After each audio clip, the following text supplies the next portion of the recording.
result declare হ'ব মে মাহত মৰম বন্ধুসকল ৰিজাল্ট লগতে এক্সাম কেতিয়া অনুষ্ঠিত হ'ব গোটেইখিনি কথা আলোচনা কৰিম মেট্ৰিক হায়াৰ ছেকেণ্ডেৰী আৰু হায়াৰ ছেকেণ্ডেৰী ফাৰ্ষ্ট ইয়াৰৰ এক্সাম কেতিয়া অনুষ্ঠিত হ'ব সেই বিষয়ে গোটেইখিনি ডাটা আজি লৈ আহিছোঁ ঠিক আছে পুৰা সম্পূৰ্ণ মই নকওঁ যে সম্পূৰ্ণ সত্য হ'ব কিন্তু যিখিনি মই পাইছোঁ মানে মন্ত্ৰীসকলে যিখিনি কৈছে সেইখিনি তোমালোকৰ আগত দাঙি ধৰিবলৈ চেষ্টা কৰিছোঁ প্ৰথমতে মই ক'ব বিচাৰিছোঁ মন্ত্ৰী ৰঞ্জিত কুমাৰ দাস ডাঙৰীয়াই কৈছে যে পঞ্চায়ত ইলেকশ্যন যেটো অনুষ্ঠিত হ'ব পাৰে 4-5 মেৰ ভিতৰত 4-5 মেত তোমালোকৰ পঞ্চায়ত ইলেকশ্যন হ'ব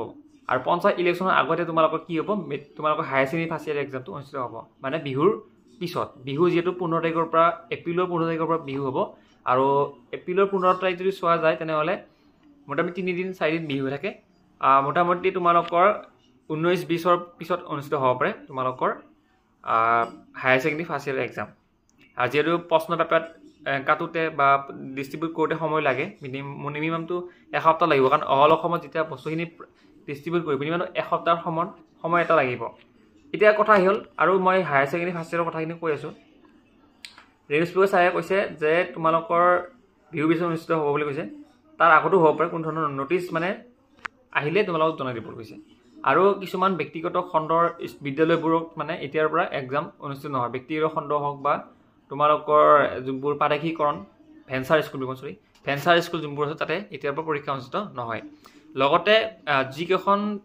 প্ৰাইভেট কলেজ আছিল সেই কলেজৰ পৰা যেহেতু কুৱেশ্যন পেপাৰ লিক হৈছে সেইকেইখনৰ এতিয়া ছাছপেণ্ড কৰিছে মানে 2025 বৰ্ষত নতুনকৈ তেওঁলোকে কি কৰিব নোৱাৰিব এডমিশ্যন এতে ল'ব নোৱাৰিব সেইটো ছাছপেণ্ড কৰি দিছে আৰু লগতে কথা কৈছোঁ যে আমি মেট্ৰিক পৰীক্ষা আৰু হায়াৰ ছেকেণ্ডেৰী পৰীক্ষাৰ ৰিজাল্ট কেতিয়া দিব ছাত্ৰজী মেইনলি সুধি আছে সেইটোৰ কাৰণে তোমালোকে ডাইৰেক্ট এটা ঘোষণা পাবা মেত তোমালোকৰ ৰিজাল্ট ডিক্লেয়াৰ হ'ব মে মাহত ৰিজাল্ট ডিক্লেয়াৰ হ'ব কিন্তু তাৰিখ উল্লেখ হোৱা নাই কেতিয়া ৰিজাল্ট হ'ব কিন্তু মে মাহত তোমালোকৰ ৰিজাল্ট ডিক্লেয়াৰ হ'ব প্ৰতি বছৰে মে মাহতে ৰিজাল্ট হয় ডিক্লেয়াৰ হয় মেৰ যোৱা বছৰ তোমালোকে চোৱা মে ধৰি লওক মেতে হৈছে তাৰ আগৰ বছৰত মানে যিমানকেইটা প্ৰিভিয়াছ ইয়াৰৰ পৰীক্ষাৰ ৰিজাল্ট মে মাহতে ৰিজাল্ট ডিক্লেয়াৰ হৈছে আৰু যেহেতু মে মাহতে তোমালোকৰ হেৰি হ'ব অনুষ্ঠিত ইলেকশ্যন অনুষ্ঠিত হ'ব এই ইলেকশ্যনৰ কাৰণে ইলেকশ্যনৰ পিছতে তোমালোকৰ কি হ'ব ৰিজাল্ট ডিক্লেয়াৰ হ'ব সেইকাৰণে তোমালোকে অপেক্ষা কৰা ইলেকশ্যনৰ পিছত ৰিজাল্ট পাবা